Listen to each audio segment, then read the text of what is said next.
Je voudrais saluer le directeur de cabinet de la ministre en le remerciant d'avoir pris de son temps, et je sais de quoi je parle, pour venir nous rejoindre. Je voudrais saluer le directeur général de la santé. Je sais aussi ce que cela représente, mais il est de la maison.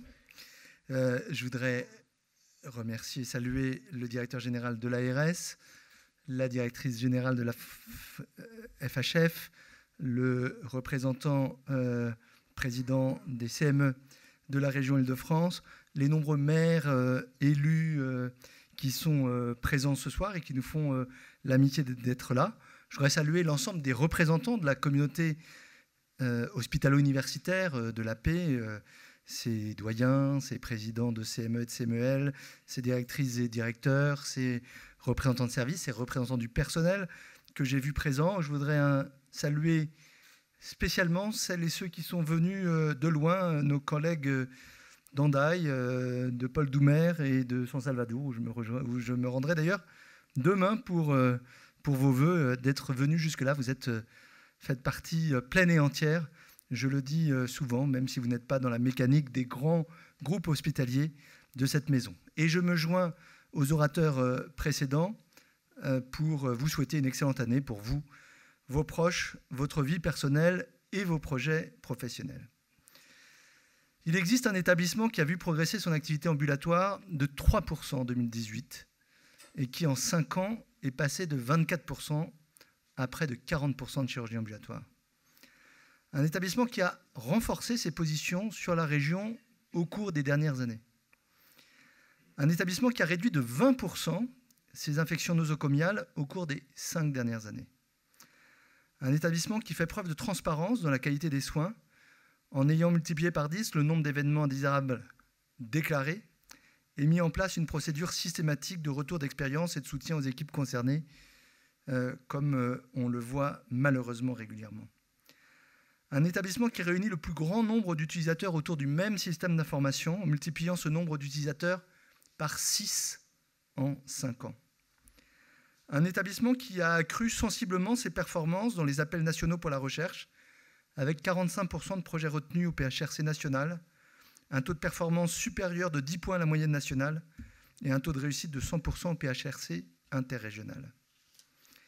Cet établissement, c'est également celui qui a des responsabilités sur son territoire et qui a parfois eu tendance à agir seul plutôt que d'agir de concert avec les autres établissements et acteurs du système de santé de la région.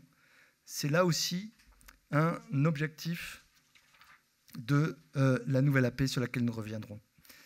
Mais un établissement qui appartient au service public, qui conserve parmi tous les acteurs le plus la confiance des Français qui ont classé l'hôpital public au premier rang des organismes auxquels ils donnent confiance.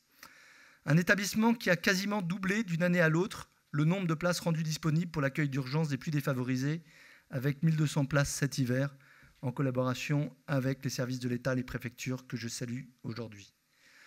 Un établissement qui prévoit d'investir pas moins de 2,5 milliards d'euros au cours des 5 prochaines années, après avoir investi 1,9 milliard au cours des 5 dernières années, dont une augmentation de près de 30%. Un établissement qui a permis en 2018 de doter de robots chirurgicaux, Monsieur le Président de la CME, la plupart de ces groupes hospitaliers, conformément aux engagements pris ici même l'année dernière. Cet établissement, c'est celui aussi qui a dû faire des efforts très importants pour réduire son déficit en 2018, après une mauvaise année 2017, et ces efforts ont été efficaces, car ils vont conduire à une première marche significative dans la réduction du déficit. Cet établissement, c'est aussi celui dont certains services connaissent de grandes difficultés, celui où les tensions peuvent être fortes quand les moyens ne suivent pas l'augmentation de l'activité, et nous devons y répondre sans remettre en cause nos équilibres. Cet établissement, c'est aussi celui qui ferme des blocs opératoires parce qu'il ne peut les armer comme il le faudrait, et nous allons agir davantage sur l'attractivité.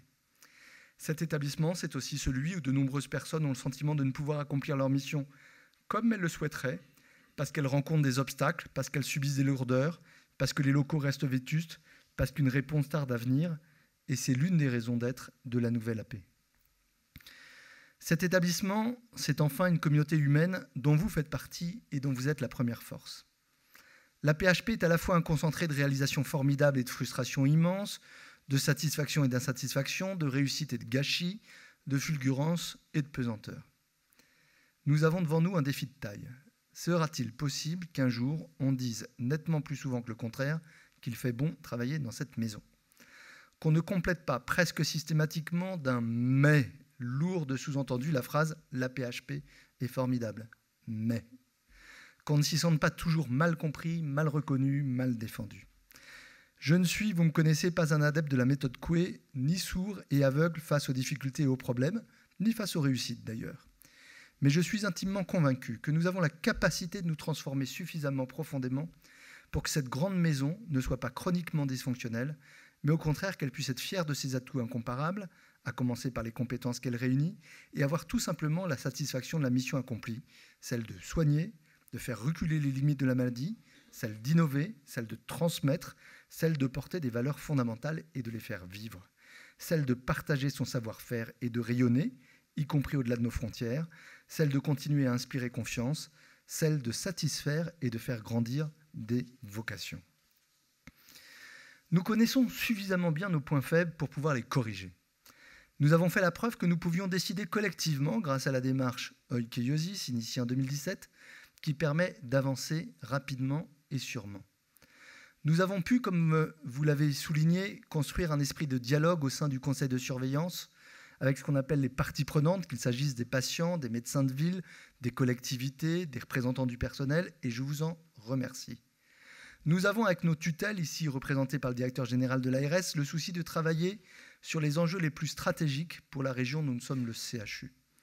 Nous avons un esprit de projet bien plus qu'un esprit de résignation. Nous avons des atouts dont nous n'utilisons pas tout le potentiel. Nous avons une capacité d'adaptation plus large qu'on ne veut bien le croire ou le faire dire. Et une part plus grande qu'on ne le pense dépend de nos propres capacités à évoluer. Et si nos contraintes sont fortes, d'autres grands hôpitaux, pas seulement en France, font face à des contraintes du même ordre.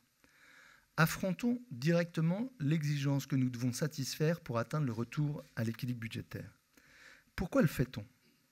Parce que tout déficit se traduit par moins d'investissement et que nous refusons de sacrifier l'avenir. Le point le plus marquant de l'année, c'est que notre capacité d'autofinancement sera améliorée de plus de 50%, loin encore de notre besoin d'investissement, mais consolidant notre capacité à assumer ces investissements importants. Pour réduire le déficit, nous avions jusqu'à présent comme moteur principal le développement de l'activité conventionnelle. Il nous avait permis de diviser par 3 le déficit entre 2010 et 2016. Mais les perspectives ont changé, et ce pour l'ensemble des hôpitaux français qui ne peuvent plus continuer sur une croissance forte de l'hospitalisation. Des facteurs épidémiologiques, le développement de l'ambulatoire, l'amélioration des relations avec la médecine de ville, chère Marie-Laure Alby, nécessaires dans la logique des parcours de soins, conduisent à un ralentissement structurel de l'activité d'hospitalisation traditionnelle. C'est pourquoi, tout en sécurisant nos recettes, notamment par des efforts de recouvrement qui portent leurs fruits en faisant baisser encore cette année 2018 nos fameux restes à recouvrer, nous agissons fortement sur les différentes dépenses. Je pense bien sûr aux fonctions administratives et hôtelières sur lesquelles nous avons déjà réalisé des efforts importants en 2018. Je pense aux dépenses de médicaments, de dispositifs médicaux et de biologie pour lesquels nous nous fixons des objectifs très ambitieux de juste prescription. Ces objectifs nécessitent une mobilisation très forte des cliniciens et des pharmaciens, et s'ils ne sont pas atteints, cela obligera à faire porter des efforts plus importants sur les dépenses de personnel. Au global, hors masse salariale, en 2018, nos dépenses auront donc légèrement baissé, notamment grâce aux efforts marqués des 3 derniers mois.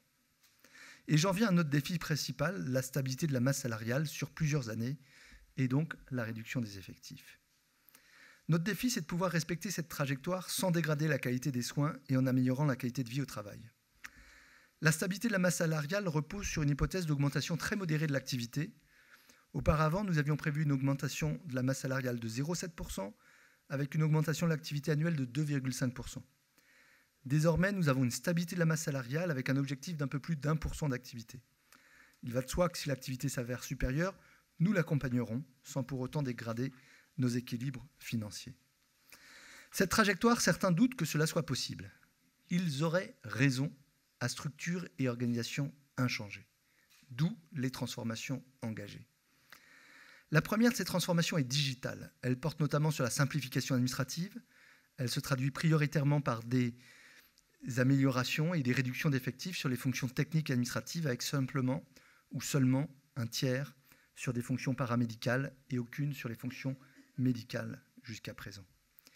Il est logique que la préadmission en ligne, la prise de rendez-vous en ligne, le paiement en ligne, le passage au zéro papier, la réforme du siège se traduisent par des gains en emploi significatifs, et ceci avec une amélioration du service rendu.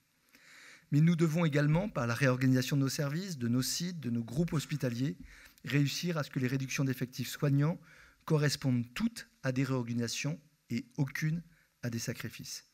C'est la logique du plan de transformation que d'accélérer nos réorganisations et nos transformations plutôt que de brider de manière uniforme et contre-productive.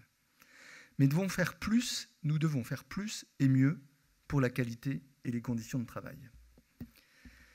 C'est pourquoi j'ai décidé que nous allons consacrer une part importante des produits à percevoir grâce à l'Hôtel-Dieu à un fonds de transformation au service de la qualité du travail et de la qualité de prise en charge des patients à la paix.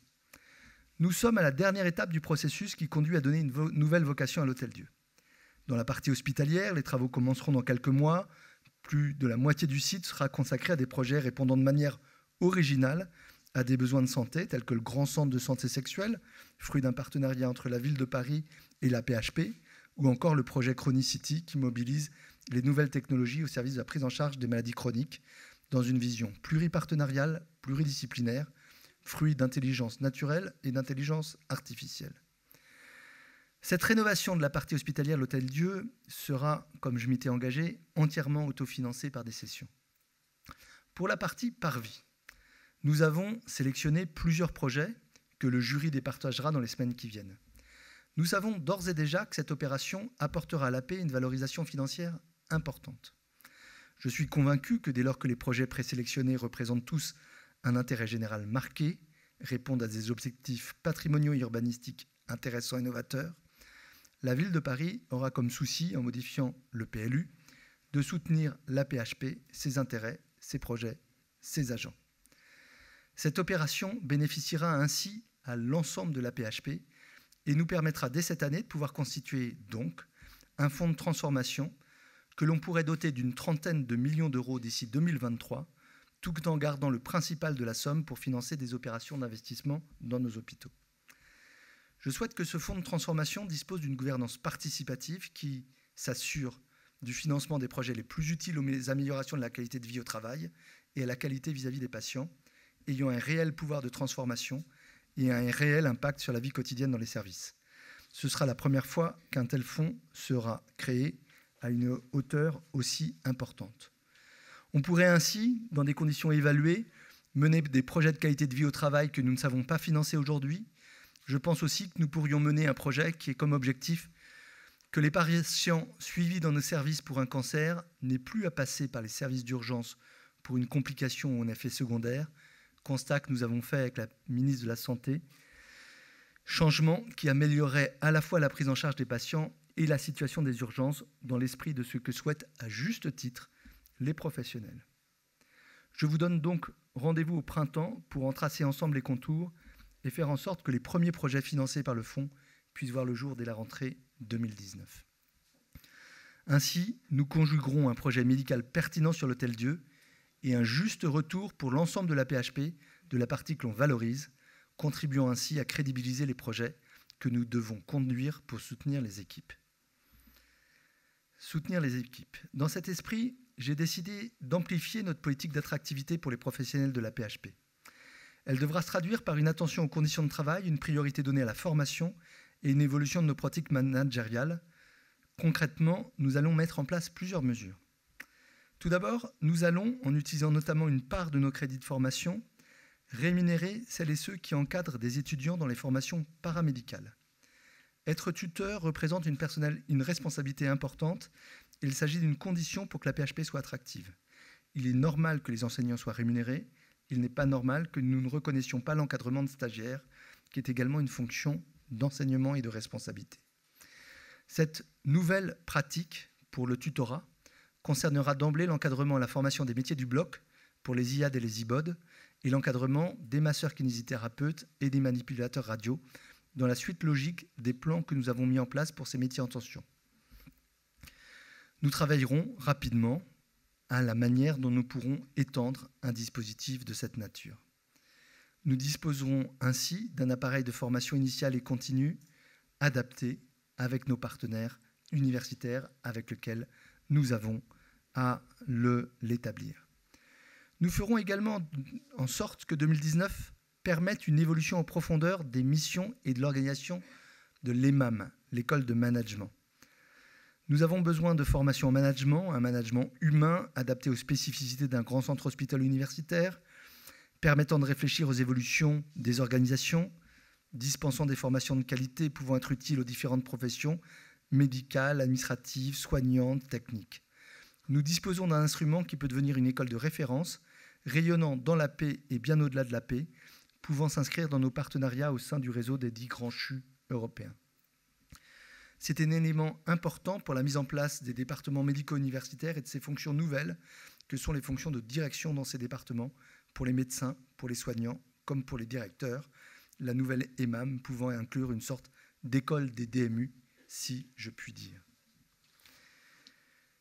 Nous avons, avec la direction des ressources humaines, décidé de doubler le programme Infirmière Capitale qui permet à des professionnels de disposer d'un logement pendant leur première année de vie professionnelle à la PHP, en passant de 100 à 200 studios.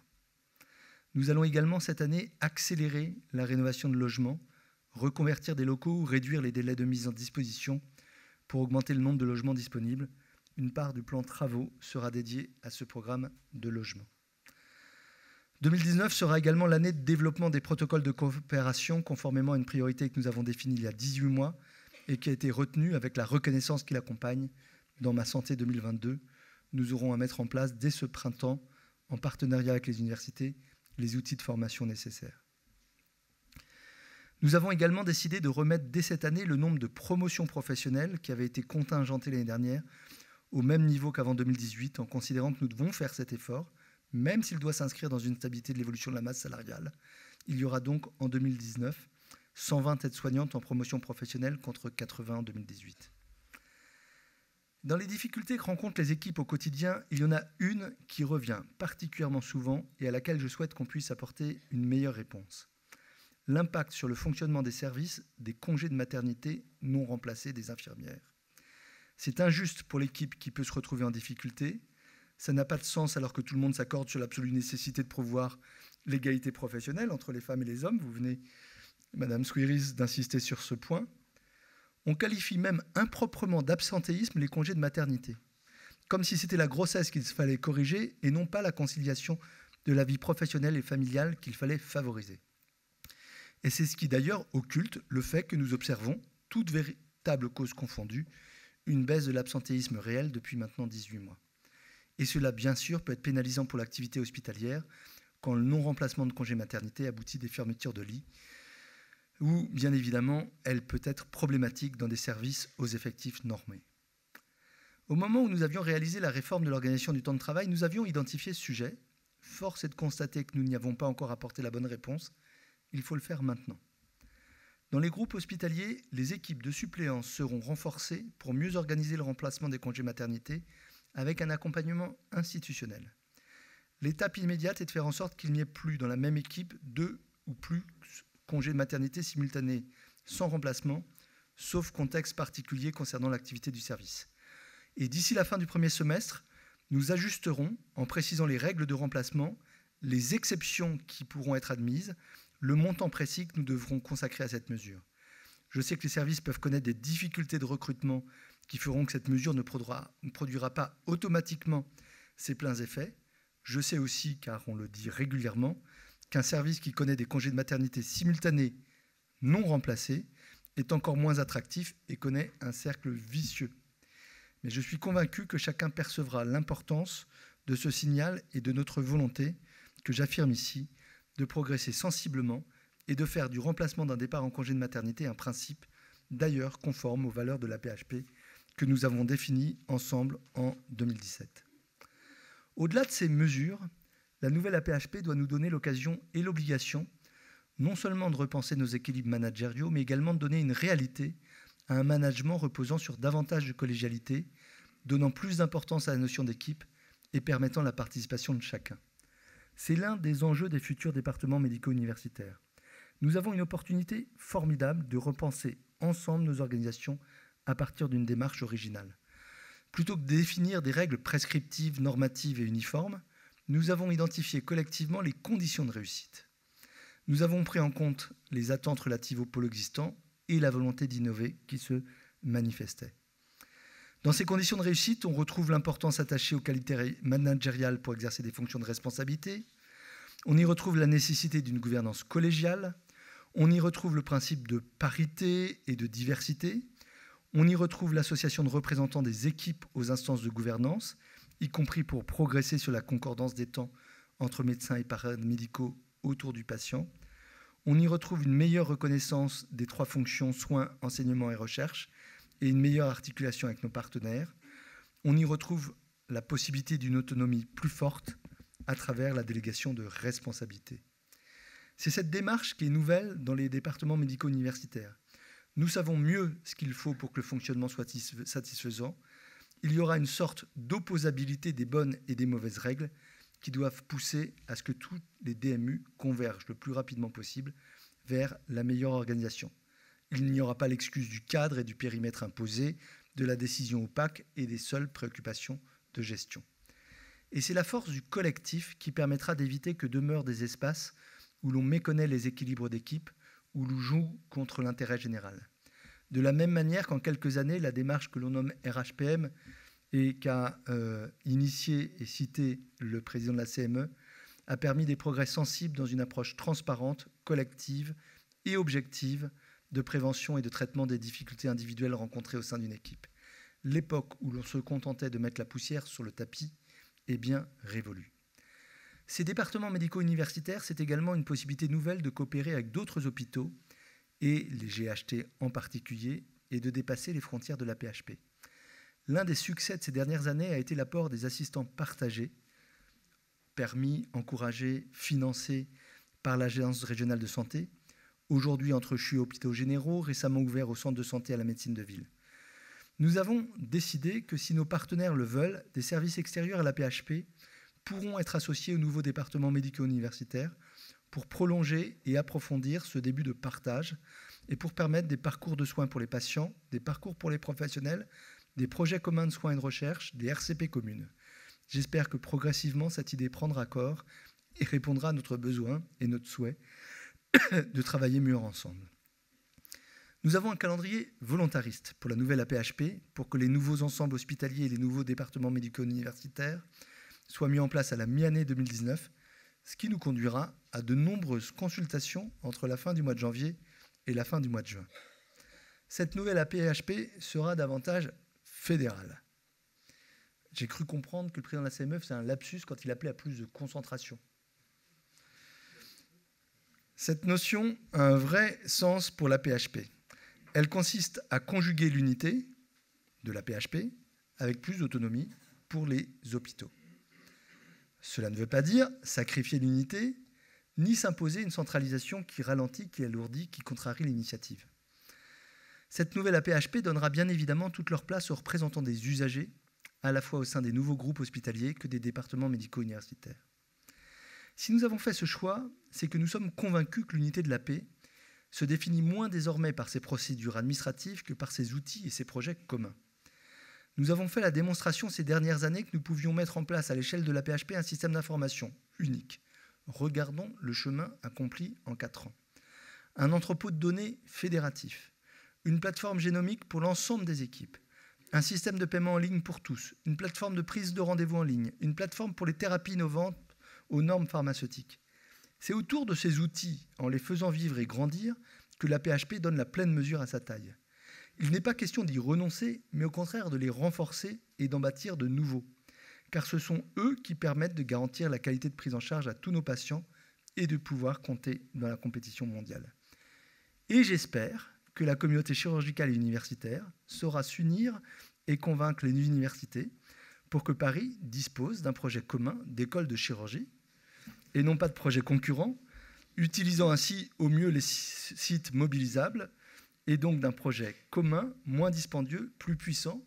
Je redis que la PHP saura soutenir un tel projet si ces conditions sont réunies. Si nous avons fait ce choix,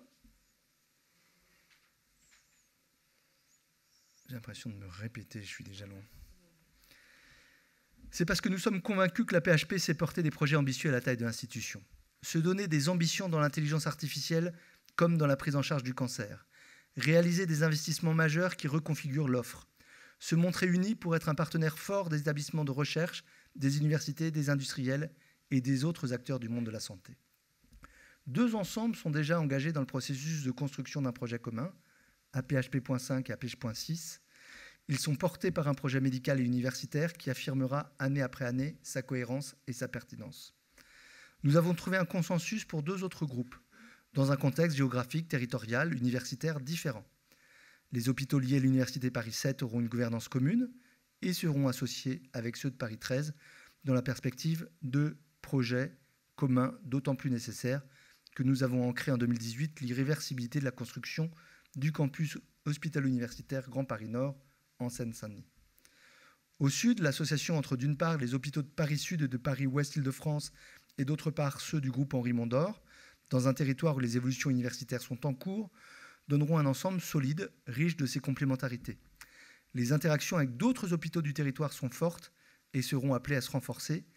Nous avons opté pour un processus progressif parce que ce sont les projets qui font la réussite et qu'une fois le cap fixé, il appartient aux acteurs de tracer la voie. Il ne faut pas voir la constitution de ces ensembles comme l'érection de frontières supplémentaires. Ce que nous faisons, c'est abolir des murs entre groupes hospitaliers, parfois de distants de quelques centaines de mètres, parfois rivaux avant d'être complémentaires, et permettre de poursuivre des projets à l'échelle de l'ensemble de l'institution. La mise en place d'une gouvernance fédérale que préfigurent depuis cet automne le directoire et le comité de direction est la garantie d'un changement de conception. Il n'y a plus un siège qui distille la bonne parole à des établissements, il y a une politique qui s'élabore en commun, qui s'assume en commun, qui se met en œuvre en commun. C'est une différence considérable. Le siège n'est pas fait pour être une tutelle de plus, il en existe déjà de tout à fait efficace et honorable, mais pour être un lieu de décision et d'expertise qui soit une ressource commune au service des hôpitaux. 2019 sera une année décisive pour la confirmation et la concrétisation de ce nouveau siège, bien avant son déménagement. Cela impose donc de nouveaux modes de régulation qui puissent à la fois servir la solidarité indispensable à l'échelle de l'institution et favoriser les nouveaux projets. Nous mettrons pour cela en place une règle nouvelle pour l'investissement. Jusqu'à présent, toutes les cessions tombaient dans un pot commun et la redistribution se faisait projet par projet. Désormais, quand une réorganisation donnera lieu à des produits de cession, une part de ces produits sera affectée au groupe hospitalier qui réalise, avec une clé de répartition dont nous aurons à débattre. Mais il est logique que lorsqu'il s'agit d'un groupe comme les hôpitaux universitaires de Seine-Saint-Denis, une grande part revienne à ce groupe et que lorsqu'il s'agit d'une opération au cœur de Paris, une part plus importante bénéficie aux hôpitaux où les possibilités de valorisation sont moins importantes et les besoins tout aussi légitimes. C'est donc un processus nouveau qui concilie mieux solidarité et responsabilité. Je souhaite que nous puissions faire de même pour la recherche et les points SIGAPS, en développant encore plus les mécanismes d'intéressement. Nous serons transparents au niveau de chaque DMU sur la production de ressources associées à la production scientifique et nous ferons en sorte qu'il y ait là aussi à la fois un retour et une solidarité. Nous avons devant nous des opportunités majeures. Comme directeur général, je nourris de fortes ambitions pour la PHP, à propos de laquelle la ministre écrit dans un courrier qu'elle m'a adressé à la fin de l'année, « Je suis convaincu que pour demeurer l'établissement d'exception qu'elle est, et surtout pouvoir inventer un nouveau modèle de CHU de demain, la PHP doit à la fois progresser dans une souplesse et une agilité que seule la déconcentration permettra, mais qu'elle doit aussi trouver ou retrouver une capacité de portage unifiée de certaines politiques transversales. » Nous pouvons ainsi être aux avant-postes des évolutions du système de santé, tant au niveau national qu'au niveau international, et bien évidemment au niveau régional. Notre capacité d'être au rendez-vous de la révolution des data, du développement de la médecine connectée, de la télémédecine, de l'intelligence artificielle, de la médecine de précision et de la médecine personnalisée est réelle. Nous savons pouvoir compter sur des professionnels dont c'est l'envie, la compétence, la motivation, je dirais même la raison de vivre. Nous avons les outils pour le faire. Nous avons la taille pour l'accomplir, nous avons l'environnement pour le réussir et nous en avons la volonté.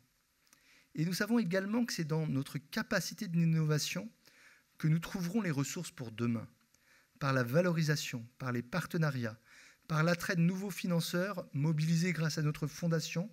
Nous pourrons, dans les années à venir, tirer pleinement les fruits de ces atouts pour gagner davantage de marge de manœuvre, mais aussi pour contribuer à la pleine souveraineté de la France dans l'innovation en santé, faire jouer au service public que nous représentons un rôle de créateur de richesse au service du public et de ses missions. Nous avons commencé à le faire. Nous savons que nous pourrons, dans les prochains mois, attirer des financements supplémentaires, publics et privés, autour de notre entrepôt de données, pour qu'il soit le creuset d'applications nouvelles qui elles-mêmes nous renforceront, et ceci dans le plein respect des principes et des valeurs du service public qui nous animent. L'innovation concerne également le développement durable et la transition écologique. Nous avons réduit nos consommations d'énergie de 4% en 5 ans et nous avons lancé un appel à manifestation d'intérêt pour mieux identifier, expérimenter, généraliser les initiatives innovantes, d'où qu'elles viennent, dans ce domaine. Le développement de l'innovation est l'un des formidables enjeux de la nouvelle AP. Permettez-moi de vous dire, autrement qu'en termes organisationnels, ce que signifie pour moi une nouvelle AP-HP accomplie. Une nouvelle AP-HP accomplie, c'est une AP-HP qui garantit à tous ses patients des délais de prise en charge égaux et rapides, à l'image de ce que nous avons commencé à faire pour le cancer dans plusieurs centres et que nous n'avons pas encore réussi à faire dans tous nos services, et on le voyait pour les difficultés dans les urgences. Une nouvelle AP-HP accomplie, c'est une AP-HP où l'émulation est réelle, mais qui ne se traduit pas par des rivalités parfois transmises de génération en génération. Une nouvelle AP-HP accomplie, c'est une AP-HP qui, sur l'ensemble de la région Île-de-France, a su trouver des équilibres avec ses partenaires pour que tout patient, quel que soit son point d'entrée dans le système de santé, ait la même probabilité d'être pris en charge au niveau où il a besoin d'être soigné. Une nouvelle AP-HP accomplie est une AP-HP qui unit celles et ceux qui innovent sur la télémédecine, les objets connectés, la production d'algorithmes, l'utilisation des données pour la recherche, pour réaliser des projets d'envergure, appliqués chez nous, exportables à l'extérieur, fondés sur une technologie mise au service d'une médecine de qualité.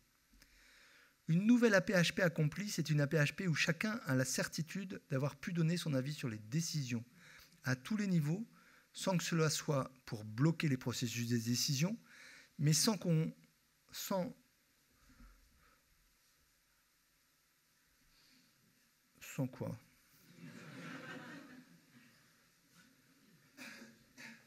Disons sans méconnaître l'esprit de responsabilité.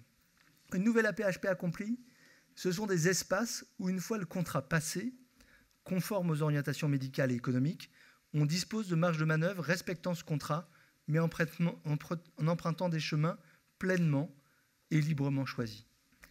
Une nouvelle AP-HP accomplie, c'est une AP-HP où l'on considère qu'il n'y a pas qu'une, mais plusieurs trajectoires réussies, qu'on peut ainsi réussir en ayant exercé dans plusieurs hôpitaux, qu'on peut se sentir investi de responsabilité non pas seulement parce qu'on est chef ou directeur de quelque chose, mais c'est parce qu'on porte un projet au sein d'une équipe ou une expertise utile au projet collectif.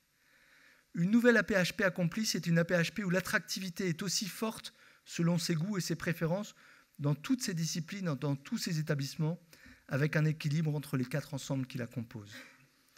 Ce faisant, je ne dis pas ma naïveté face aux difficultés de l'AP-HP, mais j'exprime ma pleine confiance dans notre capacité collective de garder ce que nous avons de meilleur et de réduire ce que nous avons de moins bon. Ma confiance dans notre capacité collective d'avoir moins peur du changement que du statu quo, d'être entendus quand nous sommes unis, d'aimer démentir les mauvais oracles et d'avoir envie d'écrire encore et encore, ensemble, de belles pages de l'histoire de la médecine du XXIe siècle. Très bonne année à tous.